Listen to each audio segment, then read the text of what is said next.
Vinland Saga is by far the most necessary show young men and men, really everybody, but specifically male men, should watch. It's necessary that we watch this because it shows it shows growth. It shows change. Because a lot of the time I know, me personally, I feel ugly. I feel unable and unworthy to change and grow as a person. But when we have shows like Vinland Saga that show it's possible and you just have to work on it, it really is helpful. And so we go from Thorfinn's childhood, a very young, happy-go-lucky kid who has this amazing father, Thor's, who, when his kid is like, when Thorfinn's grabbing a sword, is like teaching him that we have no enemies. Nobody is our enemy. Nobody deserves to be harmed. And that is, it's so beautiful. That's like one of the first big messages you hear. And then they turn around and kill his father. It was great. But then Thorfinn's upbringing goes from happy-go-lucky to filled with rage. He goes into a survival, rageful upbringing. He's filled through the battlefield, or raised through the battlefield, just adding to his rage. And so he gets more skilled as a warrior. It's a really good story. The first season is very action-packed and shows the brutality of Vikings. Very, very entertaining, very thought-provoking too. Like, we have it so good these days. But back to the point. So, Thorfinn wants Askeladd, if that's how you pronounce his name. That's just how it is for me. Pronounced it that way or not. Wants Askeladd to see Thorfinn as the last thing he ever sees. He wants to be the person to get revenge for his father and kill Askeladd. We get to the end of the first season and that's not the case. That essentially shell shocks Thorfinn. It strips him of his purpose he, placed in his mind and soul for the last, like 10 years, last decade, maybe a little longer. Yeah, I'm forgetting the timeline. It's like 6 to 16 he's with the Vikings. I think I'm a little wrong on that. But then But then you move on to the second season. And this is the most important. You need to see the first season to understand why the second season is so important. You see Thorfinn go from this hot-headed, angry, rageful boy into, at first, empty. He's empty. He's a slave. He's just working. He has no purpose anymore, is what he thinks. His whole mission was stolen from him, is what he thinks. And so you see this emptiness because he's losing his anger. He has no one to be angry at anymore. So he's empty. And I think a lot of the time we get so stuck with that same position. And obviously we don't have it as bad as Thorfinn did, but we are angry. We're rageful, we're angry, we're pissed off half the time.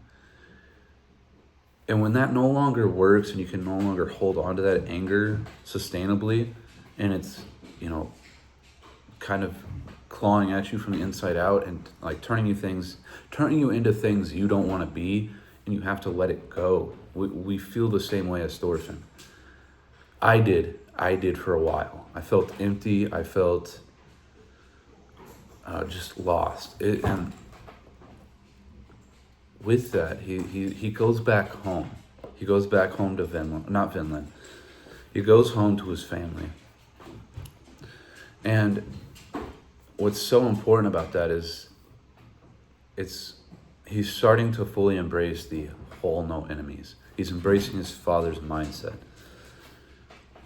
But more important than that, I don't remember who he's talking to, but he's telling this person, now that this emotion that I've relied on for so long, this deep hatred and anger, now that it's gone, I'm empty.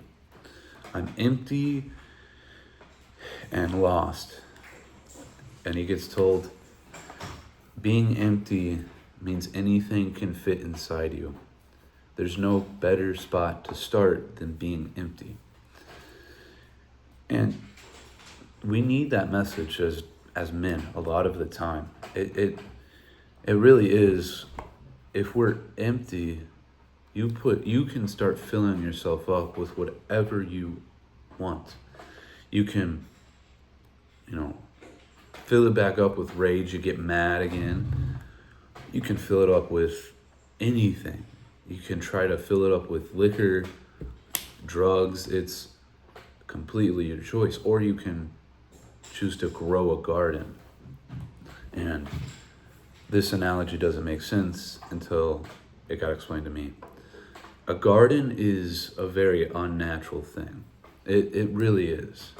Nature doesn't grow gardens. It is a very specific, purposeful thing. A person has intent behind a garden. They strip away the weeds. They clear the land. They dig up the dirt. They clear out the rocks. And they put things they want there. They grow the things they want to grow. Anything that's a weed or not there, it's not picked up, or it's not left. It's picked out and cast aside. And with that, it's not also just examined, like, what is the weed feeling? It's not a deep trying to understand weeds in your mind. There's a weed, you pick it and you cast it aside. You get it out of that garden. And so I think we need to start cultivating our mental garden. We need to be kinder to ourselves in order to grow. Now, we don't need to be overly soft with ourselves. We do need to keep ourselves accountable, but we do not need to place this unnatural pressure that, I say unnatural pressure. Sometimes, at least a lot of the time for myself, I put a lot of pressure that's not already there. And it just stresses us out. Use the pressure that already is naturally occurring, that's good for you. Stop adding to that pressure. When you can only, a meathead over here, you can only bench press so much. And if you're putting extra weight on, you're not going to press it up. And you're not going to grow from it. So stop criticizing yourself every time you stumble, every time you fall short. It sucks. It's embarrassing.